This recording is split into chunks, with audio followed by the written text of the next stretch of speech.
Seattle Kraken will win the Stanley Cup. There you go. Is it recession? Is it inflation? Is it opportunity? Who knows? That $500,000 asset appreciates 5%. You just made $25,000 by putting down $15,000. If you put $15,000 into the stock market and it appreciates 5%, you made $750. So take advantage of the power of leverage in real estate, and then who knows, right?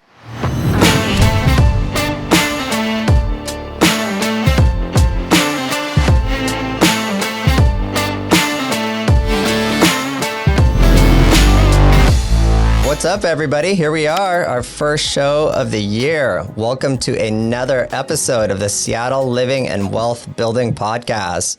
You know who I got here, the usual suspects, Michael Dapper and Justin Day. I'm Maynard Wagner, team leader of the Wagner Real Estate Group here in the Seattle area. So super excited to kick today off. We have an amazing guest, Mike Colagrossi, NFM Lending. He has been in the business since 2003. So as we enter this world of what's the word of the year, is it recession? Is it inflation? Is it opportunity? Who knows? We'll cover all those topics and make some bold predictions for the year. So here we are. It's our first episode of the year. Happy New Year, guys. Happy New Year. Happy New Year. Happy New Year. All right. How's things going so far as we kick off the year?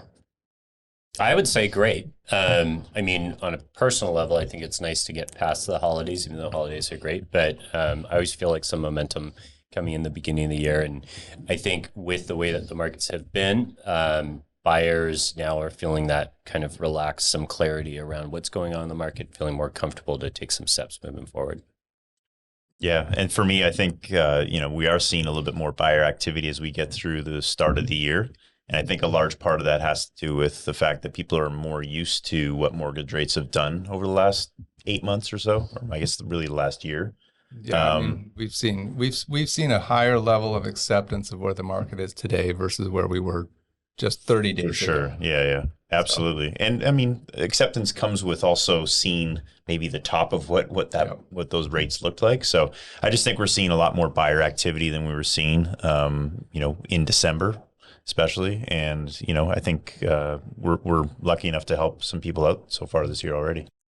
Yeah, so absolutely. So I think this is a great episode. If you are a buyer or you're contemplating buying this year or next year or sometime in the next few years, you'll definitely want to listen to this episode because we're going to cover a lot of things. We're going to cover exactly where we expect mortgage rates to go this year based on the information that we have today. Make some bold predictions around that. Is it a good time to buy this year? Is it a good time to be on the sidelines? We'll cover that topic. And if you're into saving money, this could be a good opportunity for you to listen to some of the great mortgage options that are out there. But first, let's kind of start at the high level here and what we're seeing today. And let's get Mike's thoughts on this. As Justin and Michael were saying earlier, what we've seen buyer activity almost double from where we were in December. We track our referrals from our partners such as yourselves on a daily basis.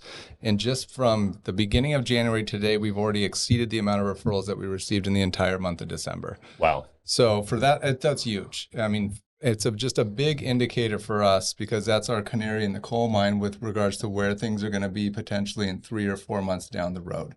These are buyers that are coming into the market. They're wanting to gather information. They're going through the pre-approval process. They're speaking to you, gentlemen, about what the market's looking like, as far as pricing is concerned. So they're getting accustomed to the process and they're getting prepared. I think that's the biggest word that I could use. They're preparing to purchase. So hopefully we'll see that transition into more buyers out there in the market. And I think things are going to be a little bit more competitive as we move out throughout the year. So how much of that do you think has to do with just simply it being the new year? And, I think typically it's always a little bit of a uproar in activity, but could it be potentially because of the fact that, rates are starting to decrease and the fact that there's these different options that people are finally learning about? Well, I mean, as Maynard said, I've been doing this for 20 years. January and February are always slow. No matter what, because people start the process after the new year, then all of a sudden March, April starts picking up pretty significantly. Mm-hmm. But with regards to where the market is right now, we're in a consolidation period where you're seeing rates just tick up and down, up and down, up and down until we start to get some of these big indicators coming forth. We had the CPI numbers came back today as expected. So we didn't really see a big move in interest rates. There's a slight improvement, but nothing of much significance. The big thing we have coming up is Fed meeting in February. First week of February, they start to convene at the end of January. All the notes are going to come out like February 1st. Once that comes, it's going to be another inflection point for us. So until then, we don't see any big changes. But with that being said, as you mentioned, it feels like we hit the top from rates and we're just going to be peeling back now. Everything's getting better. So, we're very positive as far as our outlook is concerned. Yeah. So rates today, just level set, where are they today? And like, how does this compare to when rates were really high and what can buyers look forward to? And really what's driving interest rates? I think not a lot of people really kind of understand that as well. And so how can you decide whether or not today is a good rate or do I wait 2 months? Well, the average interest rate for a 30-year fix right now is around 6% to 6.125. Depending on your situation, jumbo rates always tend to be a little bit lower. But, looking back 2 months ago, we were in the low sevens at some point. So we've already seen like we hit the top, we come back down. With respect to different ways that consumers can, enter into the market with a level of affordability, I mean, we've discussed this where there's buy down programs that are available. Those programs were not available when we were competing in multiple offer situations. Sellers were not willing to give the credits that were necessary for the buyers to attain those programs. So with those buy down programs, the clients are able to enter in at a reasonable payment, navigate and manage the mortgages the months to come, and, more importantly, acquire the property at what it's really worth right now, not what maybe some inflated, escalated offer situation came about. So. Yeah, well, with the buy down programs, I mean, you mentioned that sellers need to actually provide that funding towards the buy down, and so that's not really possible when you're in a more competitive market to see the seller provide massive concessions. And so we're actually at right now a 10-year high in terms of what seller concessions are available to buyers right now. Yeah, and a big part of that has to do with the buy downs that are available. I mean, I actually just I guess it's been probably 2 or 3 weeks now, helped some clients get into contract for a single family house in Mount Lake Terrace. And they were able to get a 3-2-1 buy down program, which is a 3% reduction in their interest rate for that first year, 2% second year, 1% third year. And then subsequently, whatever the rate is on the last year. And they were able to get a $35,000 credit to pay for that. So it wasn't just to pay for that, but also their additional closing costs out of pocket. So for them, it was an absolute no-brainer. And, the one thing I've learned from Mike and others as well is that, if let's just say hypothetically rates go down to a point where you're feeling like it's time to refinance, well, the money that was to be saved through that buy down program automatically goes to principal balance on your loan. Correct. Which is, I mean, why would you not do a buy down program right now if you had the opportunity? And right now, as I said, I really think that this is the time to do it. Yeah, great point. So so the message to the buyer is if you see a rate today that is 6.5% and you've got your online Zillow calculator and you go, that point payment is a little bit too high for me, there is an option where you could get the seller to actually pay you to lower your interest rate. They'll pay the lender, brings down the interest rate up to 2% or 1%. So now you have a low rate that you can truly afford right now. And in addition to that, if you want to save some money because you want to go ahead and put some money towards upgrades, whatever it may be, you just want to save cash out of pocket, you could actually pay for them to pay for your closing costs. So all you're doing is going in and paying your down payment, whether that's 3%, 5%, 10%, or 20%. So that's what it means from just a practical perspective. Well, and the big thing is too, is everybody wants to get fixated on rate. Everybody wants to know where the rates are at, But more importantly, where's the payment at? Because the payment's really what you got to budget to on a monthly basis. So when these people are buying a home, they're buying a house, but they're not buying a rate, right? They're trying to get accustomed to what the payment's going to look like as far as how they're going to manage their family. So, with you guys looking at these different listings and we're seeing prices coming down 15, 20%, I mean, if you had a $650,000 loan at 3.5%, that's $2,941 in payment. If you had a $500,000 loan at 6%, that's $2,998. the payment is very comparable. So with the reduction in prices, that means lower loan amounts. So it's not always about rate. So when they're comparing, it's just apples to oranges, when you're looking at that. So in reality, once you can get the clients, off of fixating on rate and focusing on budget, it really is a big deal. And especially with all the concessions that are out there that Justin, highlighted in his example. Yep. That's a great example, Mike. I think, when you think about that too, in the future, when you do go to refinance, you're refinancing on a lower principal as well. Yeah. So, if you can make the payment equal or similar now, down the road, it only gets better. And even if rates stay beyond where people want them to be a year, 2 years from now, if you can afford it now, you'll be fine. Well, and the majority of lenders also out there, our company as well as many others, are offering, if you buy a property this year, you can refinance with them for free up to 5 years down the road. Wow. They're waiving all lender fees, waiving appraisal fees, processing fees, underwriting fees. So, it's the opportunity is so large. I just hope that the public starts to consume the information appropriately, because it's a big deal. Yeah. So I think that's what the big question a lot of, potential buyers have out there, right? Is like, why is the opportunity so good? And why shouldn't I be worried that we're entering into a recession where prices may go down? How do you help them sort through that concern or fear?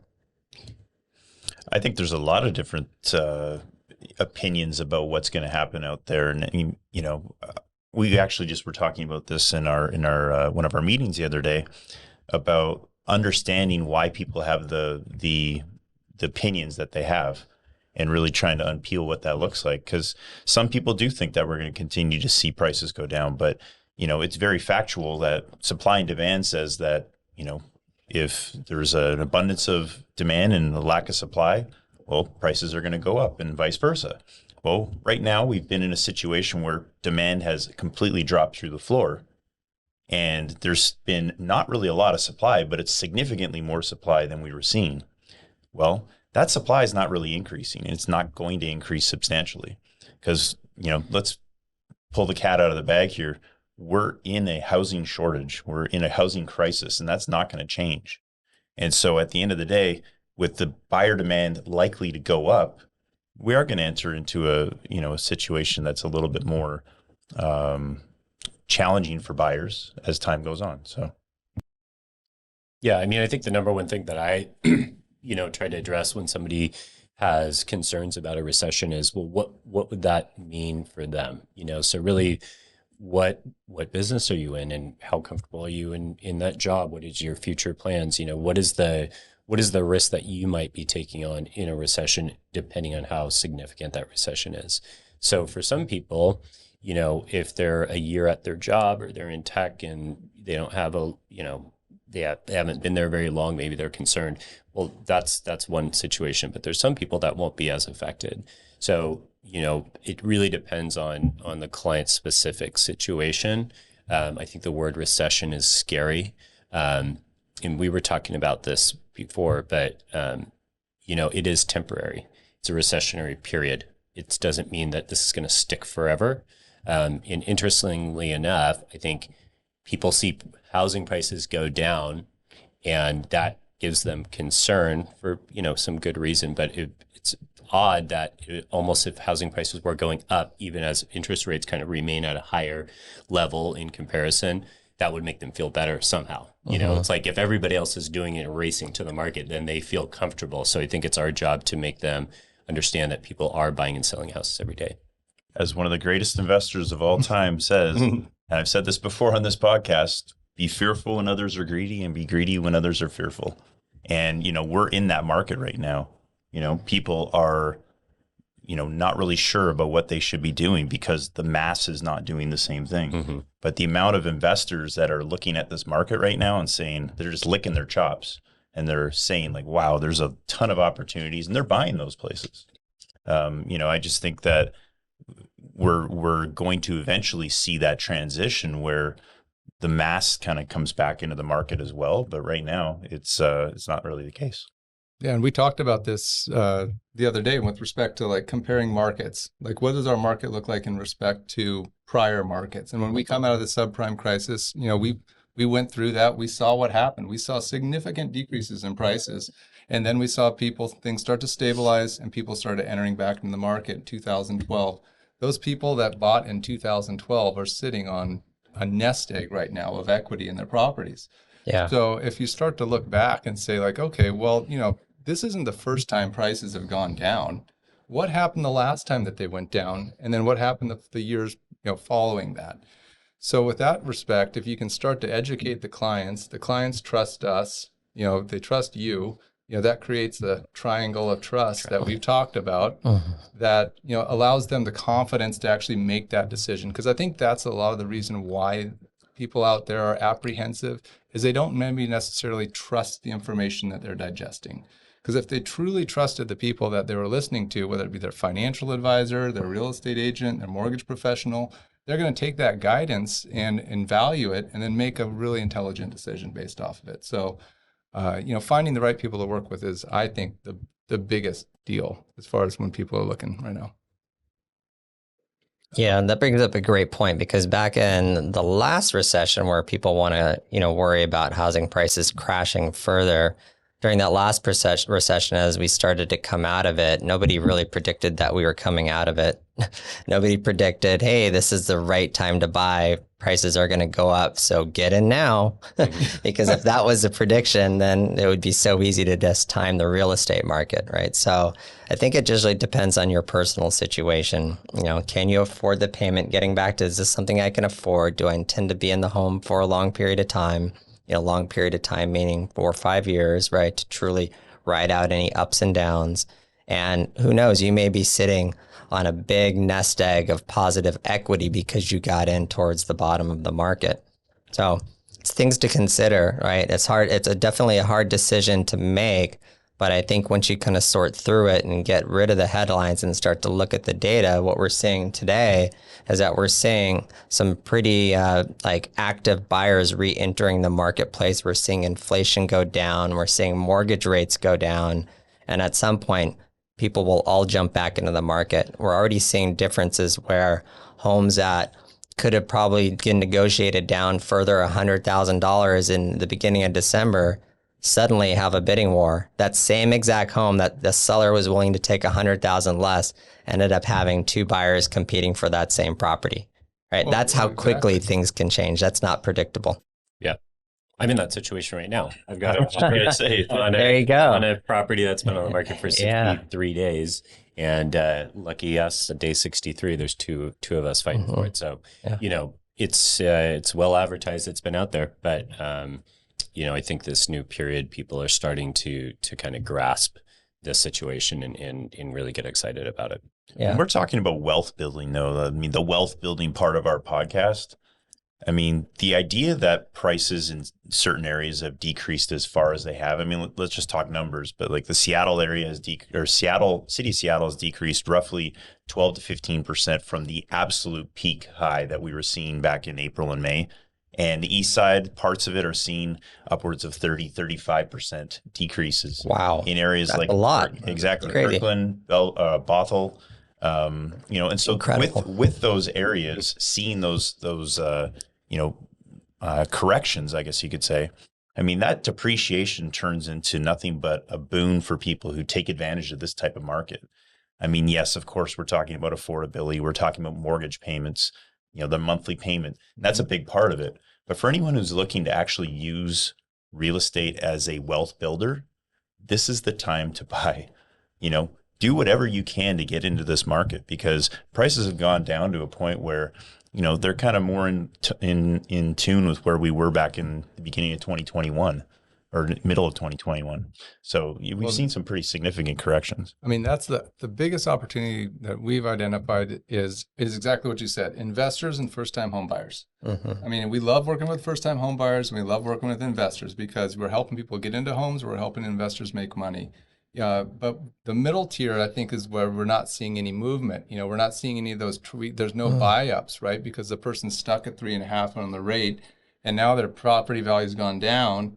and now they can't sell their house and then want to jump into a 6% rate. So I think that's going to, in my opinion, that's going to be the pivot point of when we see things really accelerate.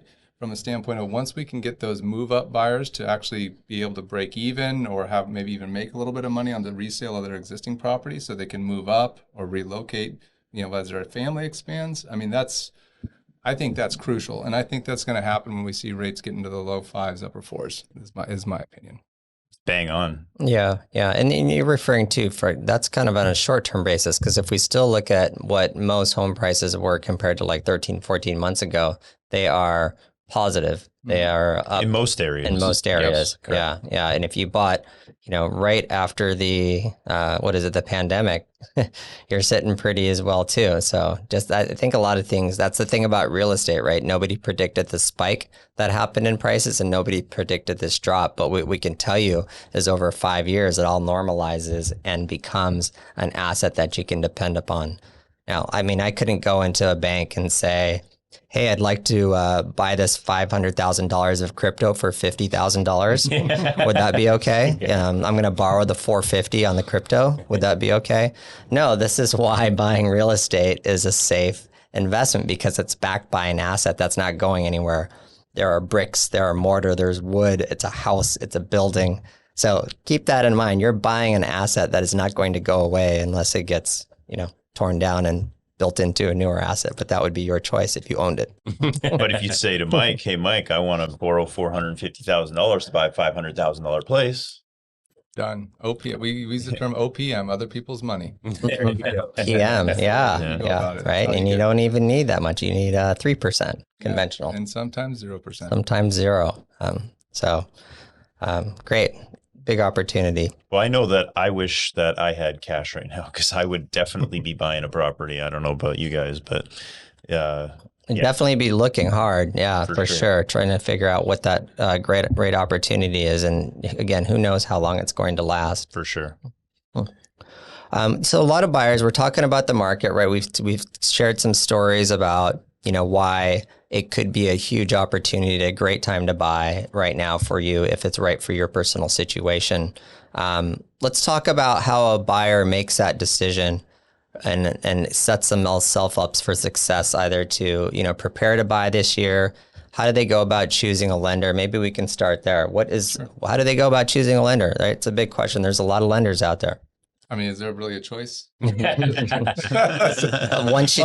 you need a fair enough. Yeah. In all seriousness, we actually encourage our clients to go look around, right? Because the last thing we want to do from a lending perspective is get engaged with the client for a long period of time, and then they do their shopping for a lender when they're in contract with Justin or Michael. So, when you're looking at lenders, one, you want to look at people that have been in the business. How long have they been in the business?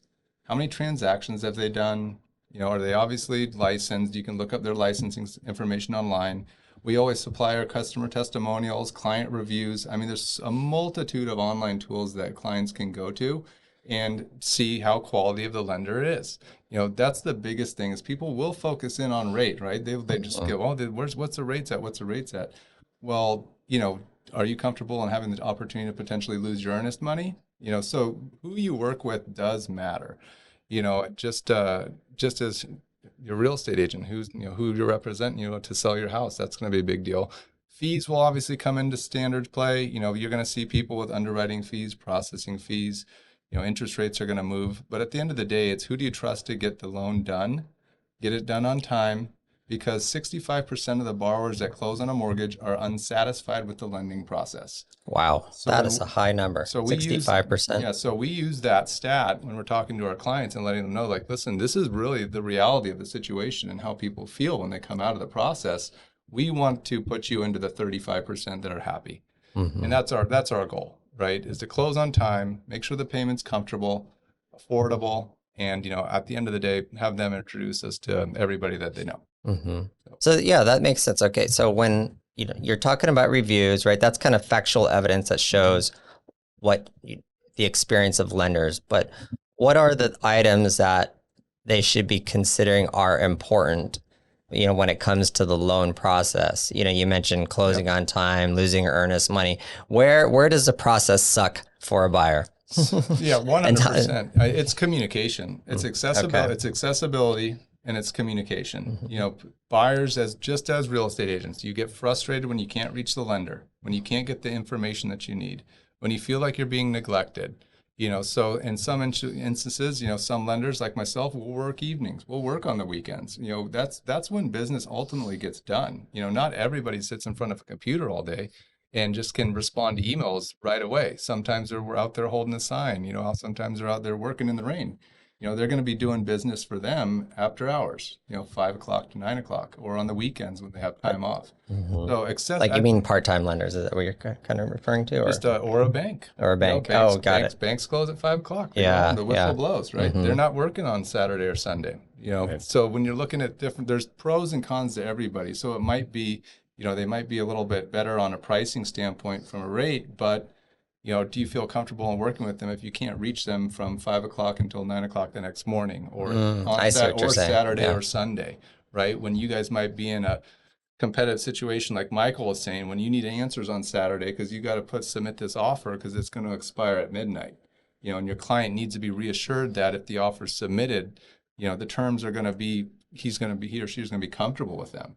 So, you know, that was much more obvious in the hypermarket that we experienced, you know, in 2021 and 2022, but it's still relevant today.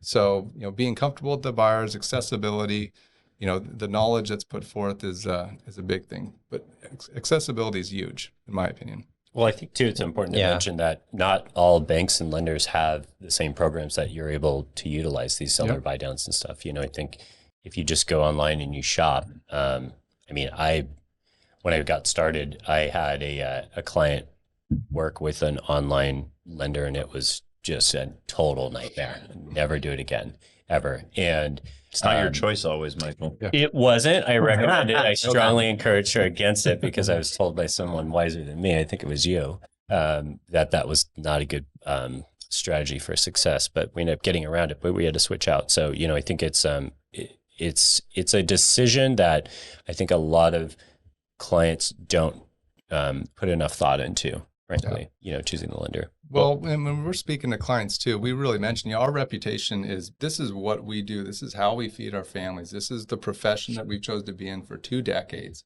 You know, so reputation is a big part of it.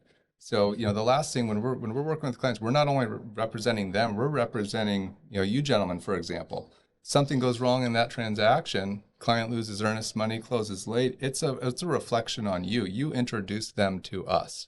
So we're servicing multiple people in this process to make sure that the service level is at where it needs to be, so that everybody walks away happy.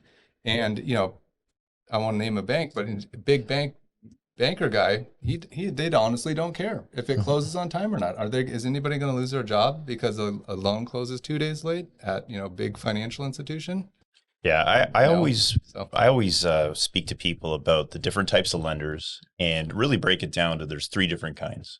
You've got online lenders, like what Michael experienced, that, you know, are a challenge to sometimes work with. And, you know, I mean, to be very candid, I don't have a lot of experience working with them because most of my clients are typically working with either a big commercial banking institution like a Wells Fargo, Bank of America, whatever it may be, or a mortgage professional like Mike.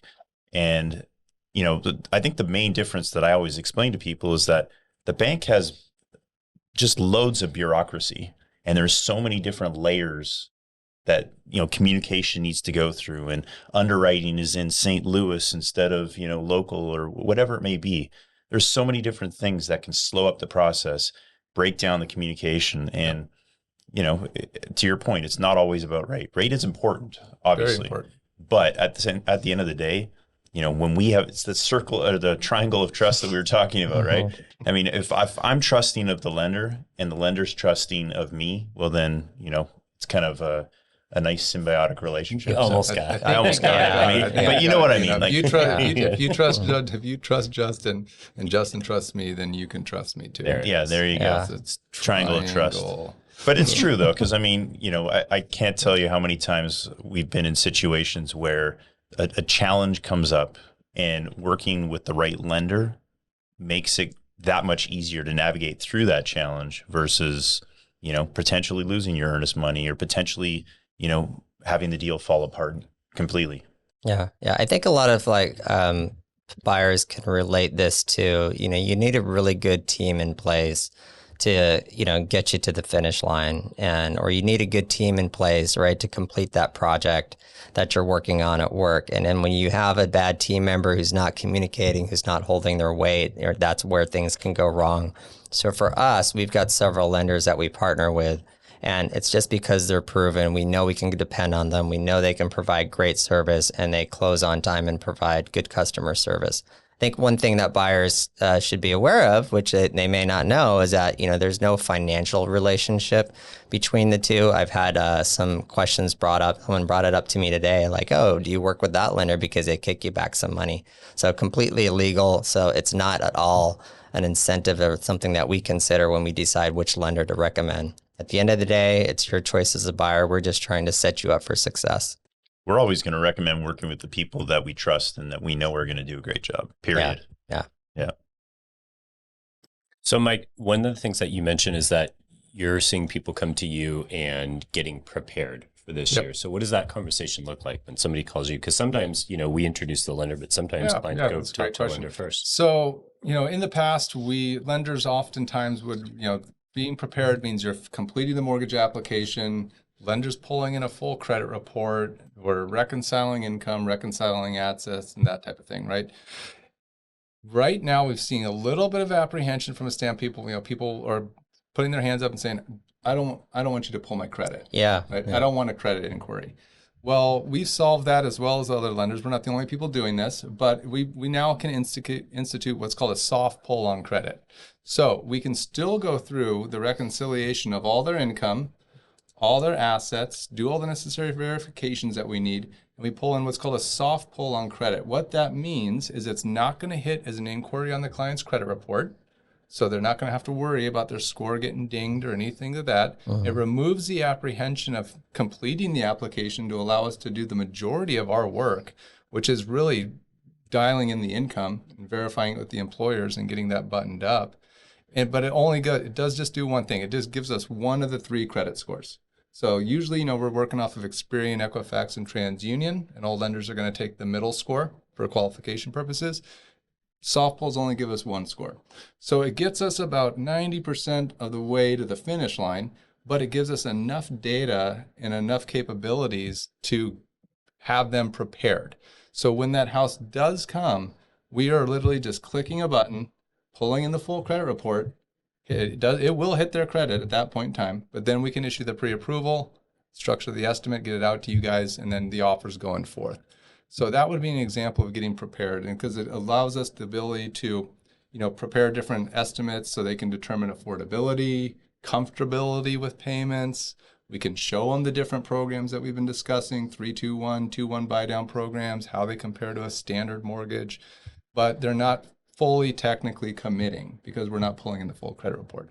So that's been a big deal, and it's been very successful with our clients, and it's helped us immensely as far as actually getting them the answers that they need versus them just telling us, "Oh, my credit score is the best." Right. So that could work. No problem there. My credit's perfect. Yeah. But no need to look. But that's a issue that we hear people talk about all the time is we don't want to get a hard pull on our credit. So if you were to do a hard pull on your credit, based on your experience, I mean, I know you don't work for a credit bureau, but sure. What is the typical hit that you see when you get a hard pull on your credit? This is the funny thing, right? The score is going to be what the score is. So it might, yes, if you pull in the credit report, it's going to pull in your score. Traditionally, when you look at a commercial grade credit report through Experian, Equifax, and TransUnion, it's going to be a little lower than, let's say, some of these online tools you're looking at, like Credit Karma and that type of thing. That's the biggest misconception out there from a consumer perspective, is they're using an online indicator or some tool, and then they expect their score to be the same. The credit reports themselves are different. So you're going to see a slightly lower score when you pull in the mortgage credit report.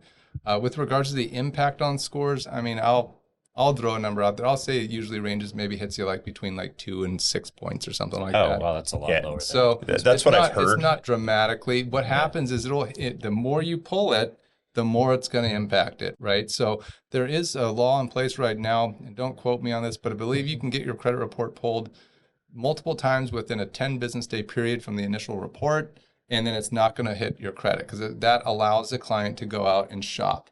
But if the client, after that waiting period, continued to go get their credit pulled, you're going to see it continually slide down. So it's a benefit to the clients to actually shop all at once versus drawing it out over a longer period of time.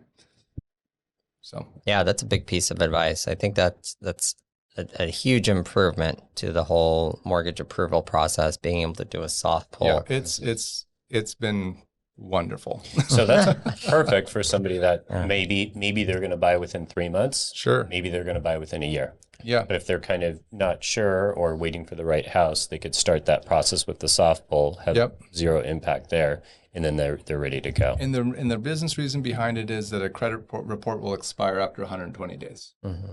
So if you did the full pull right now, then that report is only good, for a certain duration of time, right? So what we can do is when we get that process going with the soft pull, we've got a pretty good baseline of where we're at. And then once they're more serious, we can pull the credit file. So then let's say, for example, they don't get the house that Justin made the offer on, and we have to continue the home search process. That credit report is still good, right? So we're almost stretching out that credit line there a little bit. So, but that's a big reason why, you don't want to keep pulling it. So, but it's perfect, like you said, Michael, for somebody looking to buy in the summertime, but they want to get prepared right now, we can give them all the tools necessary to get there. Well, it's something we recommend for all of our clients is number one, get yourself pre-approved, even if you're looking to buy a year from now. So to have that option is just amazing now. I mean, I'm looking to buy in like 2 years, and I might get myself pre-approved in like a couple of years. Like seriously, you should know where you're at so you know where you're going to go. I mean, it's that easy. Yeah, no surprises. One thing that's on top of my mind is the idea of down payments, and especially with prices having gone to where they've gone over the last few years, especially first-time home buyers. For many of them, they're not able to purchase a home with 20% down. Yep. And so having lower down payments is obviously that much more beneficial. And that's where a lot of these seller concessions are going to make it that much more affordable for people to buy as well, because they no longer have to come out of pocket for closing costs and for, potential temporary buy down program. But I guess I'm curious, Mike, what you've been seeing from first-time home buyers, especially what those down payments are typically looking like. Are you seeing a lot of first-time home buyers putting down 20%? No.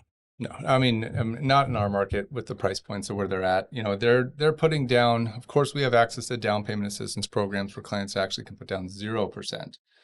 The interest rates on those in all reality right now are pretty high because they're priced accordingly. There's more risk in the down payment assistance program, so the interest rates are going to be higher. You're going to be looking like upper sevens. So we're not seeing so much of that. But, the 3% down payment for first-time home buyers through Fannie and Freddie, very popular right now. You can go put down 3 to 5% up to $977,500, which is the loan in King, Pierce, and Snohomish County, right? So, you get up into the higher end, it's going to be 5%. But, we're seeing a ton of traction right now with our veterans. I mean, I don't know about you guys if you've worked with a lot of veterans, but a lot of our veterans that could not get into these homes a year or two ago because, they didn't want to deal with the VA appraisal, right? They don't want to deal with zero down. They don't want to deal with a very low earnest money check. Our veterans right now are taking advantage of this significantly. We just helped a client put an offer in today at a property up in Sultan, a veteran, 0% down, $5,000 earnest money with 3% seller concessions. The veteran's going to get all their earnest money back when they close on the property. They are literally buying this house with $0. Wow. That's a fantastic benefit right now. I mean, you definitely do not need 20% to put down. The times when we do see that, yes, it does occur, but it's, on a more rare occasion. And especially when prices have depreciated in the way they have, I mean, all you're doing is that's allowing for extreme leverage. I mean, you think about buying a home with 3% down. I mean, round number, $500,000 place. Well, you can buy a house with as little as $15,000 out of your own pocket, which goes towards your principal balance in the form of a down payment. And then the seller pays for your closing costs, and the seller will pay for your temporary buy down. Well, I then, mean, there's a lot of there's even more ways that you can even kind of work the system from a standpoint of like, let's say, for example, you have 3%. Where are you going to get the 3%? Even if you didn't have 3%, the first question we would ask is, do you have, hey, Maynard, do you have a 401k? Oh, yeah, I've got $50,000 in my 401k. Why don't we borrow against your 401k for the 3% down? We don't have to calculate that into our debt to income ratio. You're basically borrowing against yourself. And now you basically have a zero down loan. So there's a multitude of different ways when we're looking at a client situation that we're not just going to say, oh, you don't have 3% in your checking account. Sorry, come back to us when it's saved up. We're going to look at the full picture of it and try to get a little bit creative. I mean, solving problems is like one of the most fun parts of my job. Yeah. We like help. We love getting people into homes, but coming up with a solution that they never would have thought of it's pretty rewarding for us. So gift funds are a huge one as well, of course. and who doesn't like free money? Exactly. Well, especially, I mean, Yeah. if you're talking about $15,000, I mean, it's obviously a lot of money. Yep. But for people who have built generational wealth through real estate and they have additional resources through that, but yet their kid wants to buy a home for the first time, well, they may have the ability to be able to support their kid and give them the $15,000 to allow them to build the American dream. So. I mean, that's oftentimes where the down payment. When we see larger down payments, that's oftentimes gift funds are involved. Sure. Yeah. Yeah. Well, that's perfect knowledge for all of our listeners. It's just, you don't need a large down payment. It can come from a variety of different sources, and it's all about kind of trying to create that leverage and that generational wealth. I mean, think about Lisa's first property. We've had on this podcast Lisa a few times or a couple times. And she purchased her first property with, I think it was 0% down, was it not? Absolutely. Yeah. I mean, and now they rolled that in and did something else and did a 1031, and next thing you know, they got a $1.3 million property in Phoenix. So Yeah, no-brainer. it's the power of leverage and getting into real estate. It's incredible. Like another good example is if you've got $10,000 or $15,000 and you want to buy a $500,000 house, you can put $15,000 towards that $500,000 asset. Right? If that $500,000 asset appreciates 5%, you just made $25,000 by putting down $15,000. If you put $15,000 into the stock market and it appreciates 5%, you made $750. So take advantage of the power of leverage in real estate, and then who knows, right? From 0% down, what is 390,000 times like zero? That's an amazing gain over a long period of time by just making regular mortgage payments. Yeah, other people's money. Other people's money. That's what it comes down to. Absolutely. How do people, I mean, I've got a note here that says,